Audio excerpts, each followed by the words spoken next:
ഇന്നൊരു നമ്മെ സംബന്ധിച്ചിടത്തോളം ഒരു ഉത്സവത്തിൻ്റെ പ്രതീതി സൃഷ്ടിക്കുന്ന പൊതുയോഗമാണ് ഇവിടെ നടക്കുന്നത്. നമ്മുടെ പ്രിയങ്കരനായ രാഹുൽജിയുടെ സാന്നിധ്യത്തിൽ അദ്ദേഹത്തിൻ്റെ നേതൃത്വത്തിൽ നടക്കുന്ന ഈ പൊതുയോഗം ഒരുപക്ഷെ ചരിത്രത്തിൽ അപൂർവമായൊരു പൊതുയോഗത്തിൽ ഒന്നാണ്.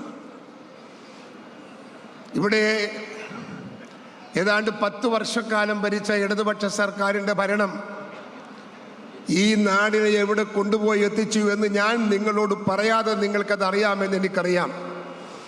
ഈ നാട് നശിച്ച് നശിച്ച് നാശത്തിൻ്റെ ഗർത്തത്തിലേക്ക് ഈ കൊച്ചു കേരളം കടന്നു പോവുകയാണ്. ഇവിടെ എന്ത് കിട്ടി? പിണറായി വിജയൻ എന്ന് പറയുന്ന മുഖ്യമന്ത്രി എൻ്റെ നാട്ടുകാരനാണെന്ന് പറയാൻ ഞാൻ ലജ്ജിക്കുന്നു.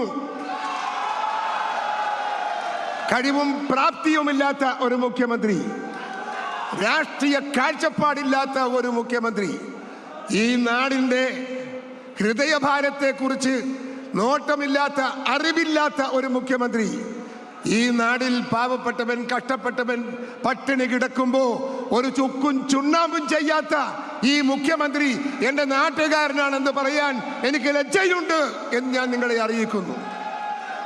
ഈ നാട് കേരളമാണ്. ഇവിടെ വിദ്യാസമ്പന്നരുടെ നാടാണ് ഈ നാട്.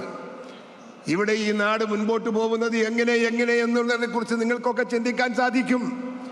ഞാൻ ഏറെ പ്രസംഗിക്കുന്നില്ല. ഇതേ കാണുന്നു, കേരളത്തിലെ രാഷ്ട്രീയത്തിൽ നിറഞ്ഞു നിൽക്കുന്ന നിറദീപങ്ങളെ പോലത്തെ ഈ പാർട്ടി, വ്യത്യസ്തമായ UDF പാർട്ടികളുടെ നേതാക്കന്മാർ ഇവിടെ ഇരിക്കുന്നു. അവർക്കെല്ലാം 10 വാക്ക് പറയണമെങ്കിൽ മണിക്കൂർ വേണം.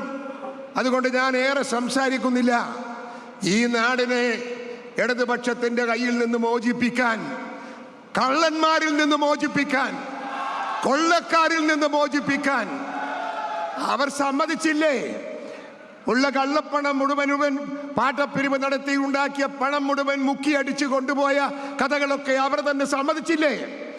അവർ പറഞ്ഞില്ലേ ഈ നാട്ടിൽ അധ്വാനിക്കുന്നവന്റെ കാശ് വാങ്ങി ആ കാശ് അടിച്ചെടുത്ത് കൊണ്ടുപോയത് അവർ സമ്മതിച്ചില്ലേ? കള്ളന്മാരല്ലേ അവർ? ആ കള്ളന്മാരുടെ കയ്യിൽ ഈ ഭരണം കൊടുക്കാൻ നമുക്ക് പറ്റില്ല. അത് ഇവിടെ നമ്മൾ പിടിച്ചു നിർത്തണം. ആ നിർത്താനുള്ള പോരാട്ടമാണ് ഐക്യ ജനാധിപത്യ മുന്നണി കേരളത്തിൽ നടത്തുന്നത്. ആ പോരാട്ടത്തിൽ അംഗഭംഗമാകാൻ, അതിൽ പങ്കെടുക്കാൻ, അതിൽ ഭാഗം ചേരാൻ, അതിനോടൊപ്പം യോജിക്കാൻ എൻ്റെ പ്രിയപ്പെട്ടവരെ, നിങ്ങളെല്ലാം കടന്നു വന്നതിൽ നിങ്ങൾക്ക് ഞാൻ ആയിരം അഭിവാദ്യങ്ങൾ നേർന്നുകൊണ്ട് ഞാൻ എൻ്റെ പ്രസംഗം അവസാനിപ്പിക്കുന്നു.